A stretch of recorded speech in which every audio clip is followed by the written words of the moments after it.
Welcome to Grieving Insomniacs. I am your host, Christy Haberman. I am glad you're here.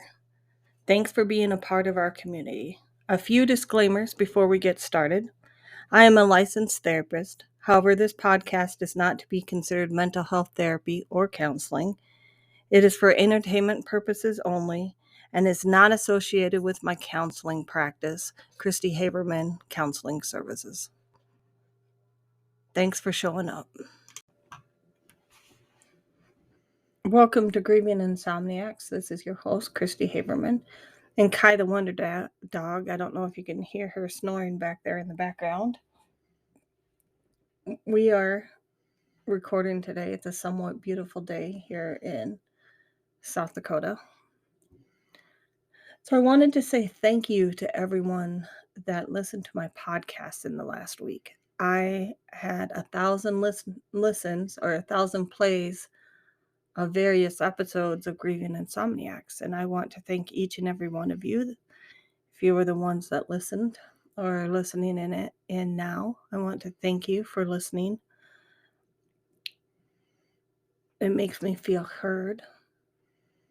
It fulfills a purpose that I've had since my son died in 2011. And I really believe up until I started this podcast that I really kind of hid my grief. Like, I believe I knew that in order to heal from grief, we needed to be able to talk about it. And the cultural conversations surrounding grief had to change. And I tried to do that from my counseling chair, which, if you ever been to a counselor, you don't talk about yourself. You're very stoic. You don't share things about yourself, and so I would listen. But I also really believe that, especially when it comes to grief, is that we have to tell our stories. We have to tell and talk about the things that make us uncomfortable. And when I started this podcast, I knew it had to start with me. I had to be the one to be willing to be brave and to willing to be vulnerable, to put it out there, to talk about the hurt, the anger, the gut-wrenching loss of losing my son. Because when I lost Christopher, that's what I wanted to hear. That's what I wanted to talk about. I did go to a therapist, and he was really helpful. Unlike I've heard stories about other therapists, and I'm really sorry for those of you that had not a very good one. But I did have a therapist, and he had lost someone, but he had never lost a child. And what was helpful was the things that he shared about losing the person that he had lost. Not necessarily all the other therapeutic techniques. And so I knew that I wanted to do this, but I wasn't brave enough until the last year. So for all of you that are listening to me, I really appreciate each and every one of you, because I swore when Christopher died, this is what was needed, that we had to have a conversation. We had to be able to tell our stories. Maybe because I believe that our oral traditions, our written traditions, stories are how we communicate history. It's how we communicate love stories, history. And so the stories are how we communicate. And so just wanted to say thank you. Thank you to each and every one of you. So today, I wanted to talk about privilege. And so this podcast might be more for non-grievers than it is for grievers. But I want you to bear with me a second as we start talking about this. Because there may be some people out there that are like, privilege? Why are you talking about privilege? What has that got to do with grief? Well, let me tell you. And so I went to I call it Google Master, to Google the definition of privilege. So, what is privilege? When you're privileged, you enjoy a special right or advantage that most people don't have. And this is often privilege is referred to if you have money and you've never been poor. There's some privilege associated with the fact that you have money. For example, you may never have had to struggle with food, shelter, clothing, whether or not when you were little or when you're an adult. And so you don't understand the struggles that go with what's it like to choose between paying my rent this month or eating this month. So there's a privilege in that. And so this week for me, because I talk about the stories in my own life until someone wants to come talk to me about the stories of their life, is I've had quite a few experiences highlighting privilege. And since my son died, and I've been very open and honest about this, and I've had a traumatic childhood. For those of you that are not aware of the impact of trauma on health, look up the ACEs study that was done by Kaiser and Permanente. And the higher your trauma score is, the worse your health is the older that you get. So for those of us that have lost children, especially unexpectedly, it is not a coincidence that you're going to struggle with health issues. So one of mine is I've always had balance issues. And I'm currently going, and also have, that pandemic thing that you're not supposed to say. And as a result, well, I don't know if it's a result. Anyway, I can't walk. I really struggle with walking. And I've been going to physical therapy to learn how to walk. And I was walking, kind of funny. If I don't see the wall, I did this twice that day. And I don't have any really peripheral vision. So I was walking down the hallway. I hit the wall, bumped it with my elbow, or bumped it with my body, got off the wall, and then kept on walking. And there was a person standing behind me that was just like, Christy, you just hit the wall. You just hit the wall. I'm like, yeah, I do that sometimes. I'll turn a corner too sharply and poof, right into the wall, head first. I said, it's just something I do. Done it for years. Like, don't know what to tell you. And they were really giving me a hard time about, you need to practice what you're doing in physical therapy. And what I wanted to say to them is, do you think about walking? Can you walk down the hallway and not think about where to put your feet or where your feet are in relation to the space to the floor? Can you do that? Because if you do that, you have a privilege that I do not have.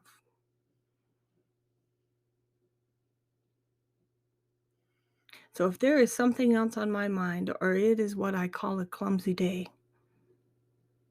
I'm going to bounce off the wall. And they were like going,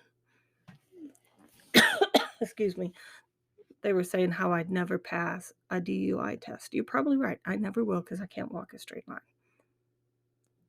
In fact, I wobble quite a bit. But that's just me. That's just how I am. And I was like, yeah, that's just how I am. But it was this privilege that these other people that didn't struggle with health issues were kind of shaming me for. And I just looked at them like they're not the kind of people that I can have these conversations with. Let's just put it that way. There's all kinds of things at play, but I don't want to talk about that part of it. And so I'm thinking to myself, what would it be like for me if I could walk down the hallway and not have to think about how I walk? Not have to think about the placement of my feet on the floor. Not have to worry about tripping over something that's underneath my feet.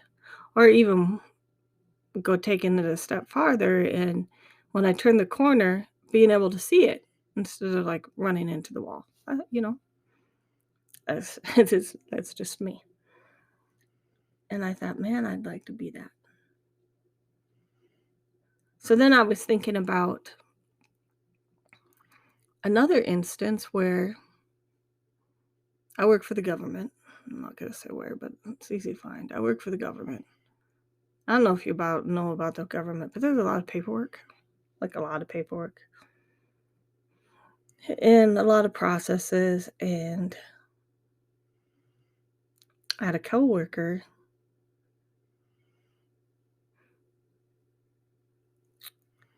that doesn't think about money at all. And there's this expectation that she be given whatever it is that she requests. And I can't imagine going through life like that. Like, that whatever I wanted would just be given to me. There's a privilege in that. In this case, it was new furniture for an office. I would never dream of that. I would never dream of that. And that's another example of privilege. And I listened to her talk about different things and talk about her childhood. And we work with at-risk kids who come from poverty. She doesn't understand what it's like to grow up in a household where clothes might be third, fourth on the list, behind rent and food. There wasn't always money for shoes and pants and anything else that you wanted. Like, or car. Like, there just wasn't money for those kind of things. And the other thing that was really interesting too is, um,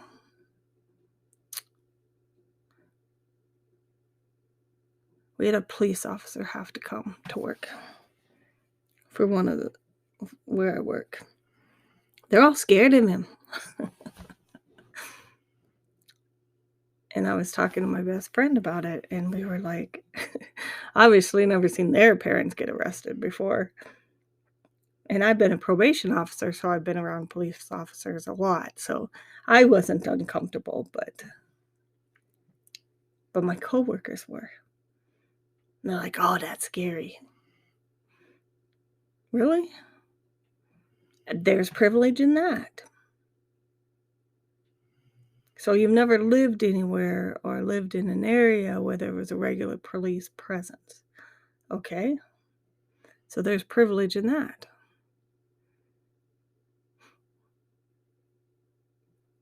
And so I was going through this week and I'm thinking about the privilege.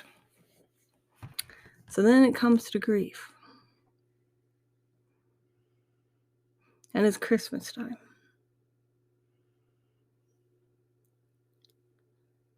And I'm thinking about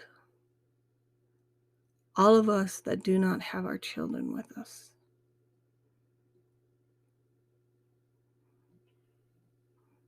And what Christmas is like for us.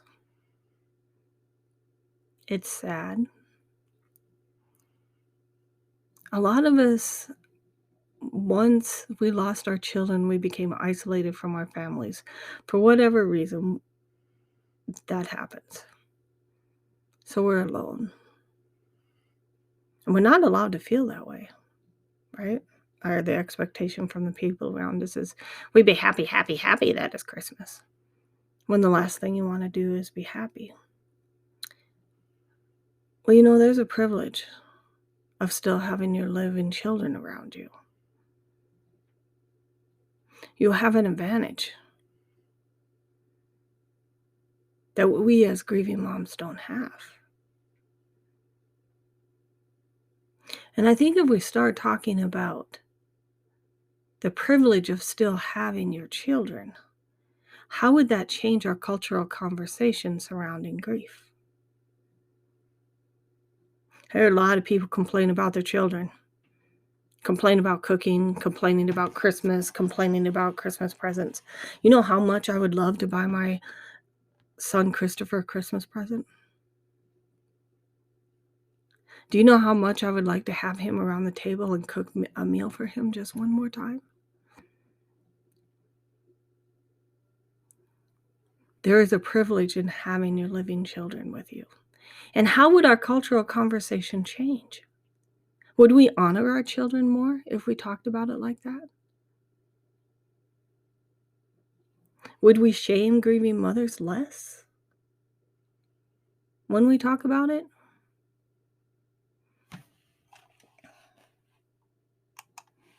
Because I know when I talk about missing Chris and I talk about my feelings, and this was clear back in the beginning, I was told I needed to think about the positive aspects of Christopher.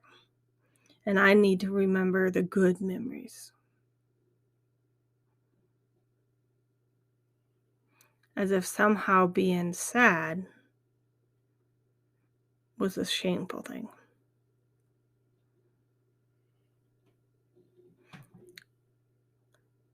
So this concept of privilege is really quite interesting. And so many of us, grieving moms, talk about the day our children died.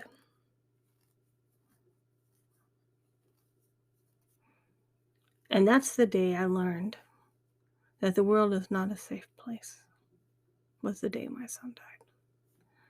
I was naive before that. I was walking through the world. I had minor problems. Now, after the loss of my son, I look back and I'm like, oh, minor problems. I had minor problems.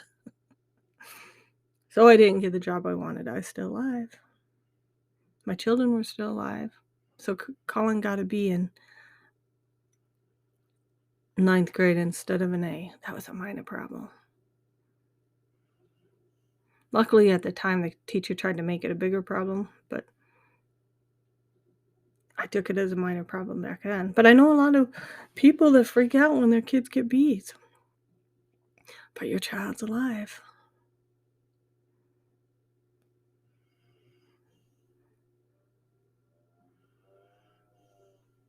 I think about that a lot. And it wasn't until this week that I realized how much I've lost of my privileges, so to speak. I've lost my health. I lost my child. I lost my sense of safety in the world.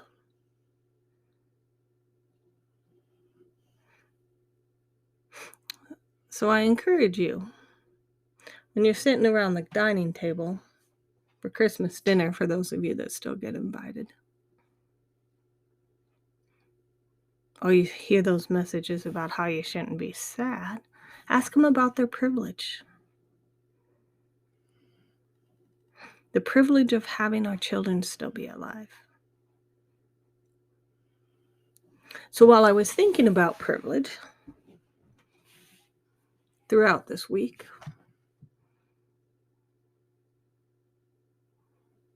and I keep talking about the gifts of grief.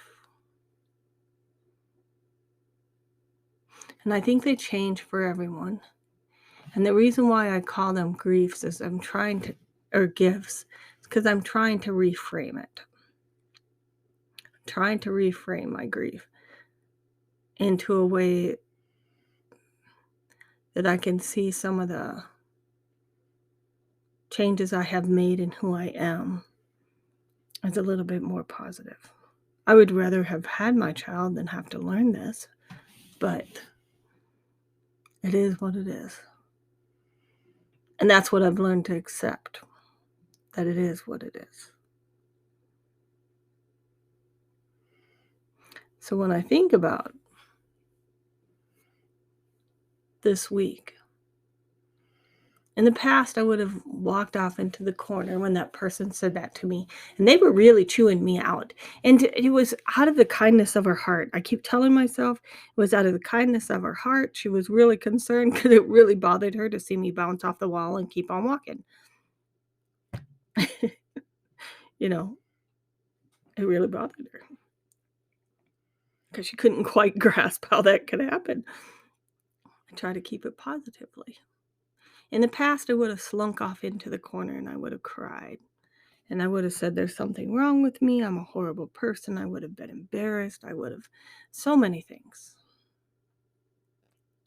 And the only thing I said to her was, you just don't understand. And that's it. And then I laughed because I thought it was funny. Like, I was laughing, enjoying myself and in the moment and not thinking about how I walk. And I bounced off the wall. It happens.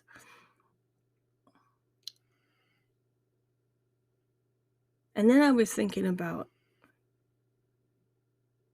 living my life with no regret.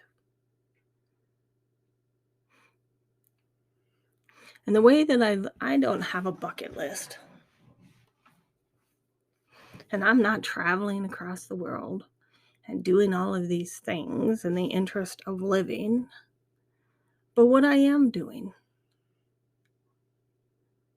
is trying to be the best person that I can be and not live without regrets. And what does that look like? That means when you wrong me, I don't wrong you back. I take the high road.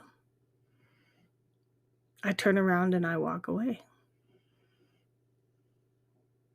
I am grateful. I am grateful that I got a job. I am grateful that I got an office. I am grateful that I get to help people. I am grateful that I'm doing this podcast. I am grateful for the fact that I walk the face of the earth and that I still get to experience my still living son. I still get to experience my grandchildren. I am grateful.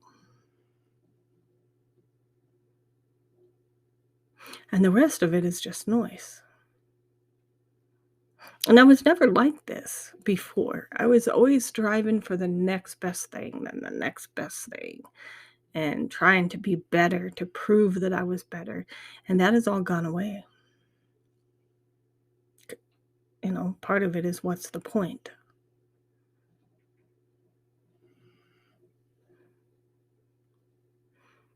You know, and I don't try to be a better person so that I can go to heaven or any of those religious beliefs. I try to be a better person so I can sleep at night.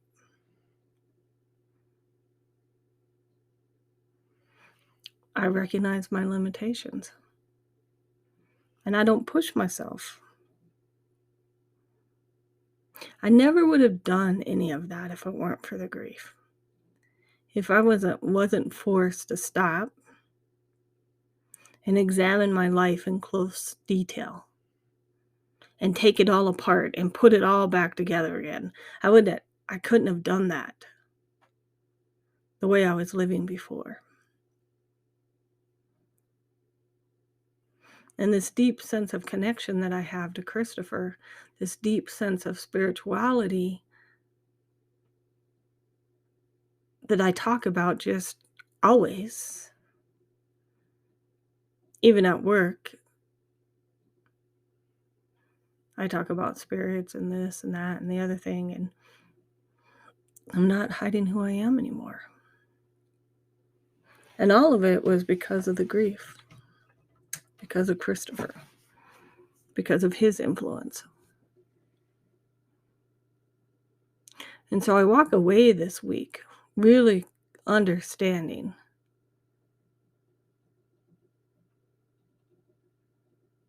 that maybe being grieving is a privilege.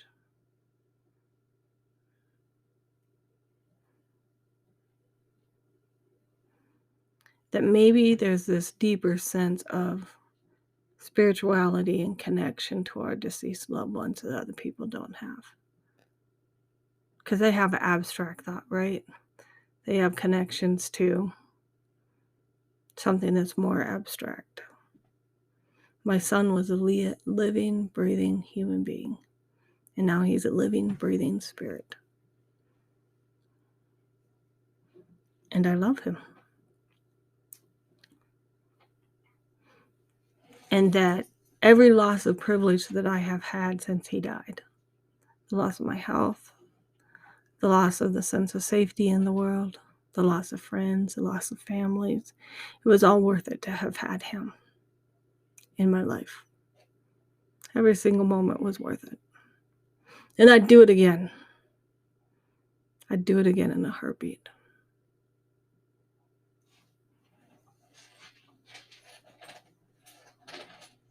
And so I really encourage you this holiday season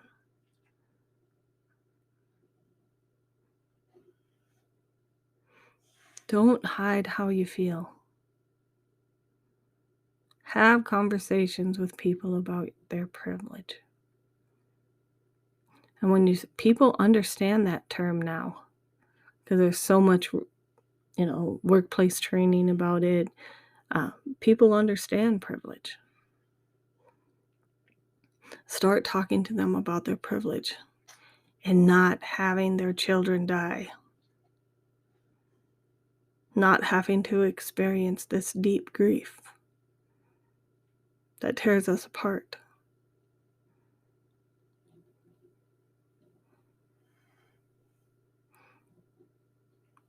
And I encourage you to embrace the pain. And I know that sounds crazy, but you have to feel the pain to get through the pain. I've met a lot of people that medicate it. Food, work, alcohol. I'm sure there's some that I don't know very many that do it with drugs, but I know that an addiction is all about pain. So it's not hard to imagine.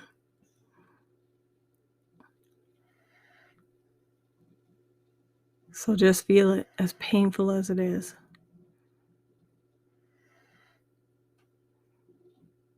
And engage in ritual. It is possible to comfort yourself. Create new traditions surrounding your deceased loved one. There might be some people that are not grieving moms listening. I decorate the grave. I have a Christmas tree. I haven't put it out yet. I've been listening to Christopher music in the morning. Just been really helpful.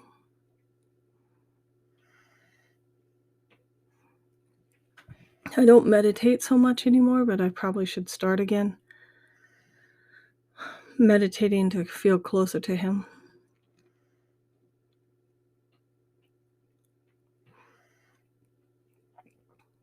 But do the things that remind you of your loved one this holiday season. And don't let the people around you that don't remember him be a measure of how important he was or she was. Whether or not he's remembered by the people around us is not a measure of how important they were. I cannot emphasize that enough. Because all of my years as a counselor, I have learned that far more people avoid than face. So each individual person that you meet is coping with the loss of your loved one in a different way. And it's so hard to accept that because you want to see that outpouring of grief to validate that, yeah, they miss them. They're acknowledging my own pain. But it's not always possible. And then that's about them. So keep your journey focused on you. My little podcast timer is saying its time's up. Thank you for listening. Please listen on Spotify, Anchor, Google Podcasts. Please like and subscribe. Thank you for listening. Christy Haberman and Kai the Wonder Dog are signing off. Have a great week.